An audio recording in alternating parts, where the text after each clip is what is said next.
nor resentment. Nothing. It was inscrutable, like death. Suddenly she turned. Yes, he was awake, lying upon his side, his cheek on his palm, in the familiar way, watching her. Instantly all the bitterness surged over her again. Everything, everything, everything. Him. Then he began to cough. She knew he'd been holding it in for fear of her. It was not a racking cough, but a deep, gentle, experienced cough. It was an intimate cough. In fact, the cough was himself, not unkindly, possessing him almost benignly. It filled his mouth with a vast quantity of phlegm. Raising himself upon his elbow, he spat upon the square of titbits. He seemed always to be cutting these squares from titbits, cutting them carefully, painstakingly, with her old bone-handled potato knife. He had a stock of them, these squares. They never ran out. He would spit upon the little square, contemplate the result, fold, and burn it. Burn it with a sort of optimism. When he was in bed, he dropped the little packets over the edge, burned them when he got up. She felt a sudden hatred of him and the cough that was he. But she rose, refilled the cup with hot water and handed it to him. He took it in silence.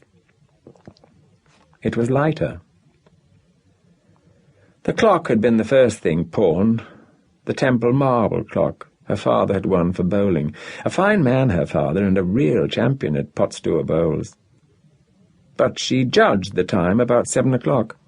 She twisted one of David's stockings around her neck, pulled on a man's cloth cap, which was now her own, and then got into her shabby black cloth coat. That at least was something, her coat. She wasn't a shawl woman, never. She was respectable, was and would be in spite of everything, all her life, respectable. Without speaking, without looking at him, she went out the front door this time. Bracing her figure to the bitter wind, she set off down Cowpen Street, the steep slant leading to the town. It was colder outside, terribly cold. The terraces were deserted, not a soul in sight. She passed the Salutation, past Middlerig, past the deserted steps of the Institute covered with frozen spittle, the spume of past debate. The side wall was chalked, "Mass meeting at 3.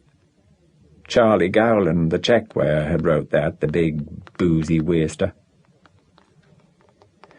She shivered and tried to hasten her pace, but she could not go faster. The child within her, still without life, lay heavy as lead, pulling, dragging, bending her down. To be like this at such a time. 3 grown sons, David the youngest, nearly 15, and then to be caught. She clenched her hands. Indignation boiled within her. Him again. Coming home in liquor, silently, doggedly, in liquor, to have his will of her. In the town, most of the shops were shut. Many of them would not open, not even the Co-op, where credit, strained to the uttermost, was finally exhausted. Well, what did it matter anyway? She had 1 red twopenny token in her purse. That would buy her plenty, wouldn't it? Not Master's either. For 2 days he'd been shuttered, glutted with pledges, her own good things among them, his 3 brass balls dangling without promise. Nor Murchison, nor Dobbs, nor Bates, they were all shut, all frightened, dead frightened of trouble.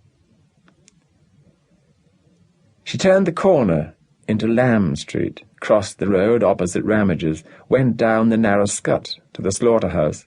As she approached, her face brightened. Hob was there, sweeping the concrete yard, sweeping in his shirt-sleeves and leather apron. "Anything this morning, Hob?" Her voice was quiet, and she stood quiet, waiting until he should notice her. He had noticed her all along, but still kept his head down, slushing the water with his brush. Steam rose from his wet red arms. She did not mind. Hob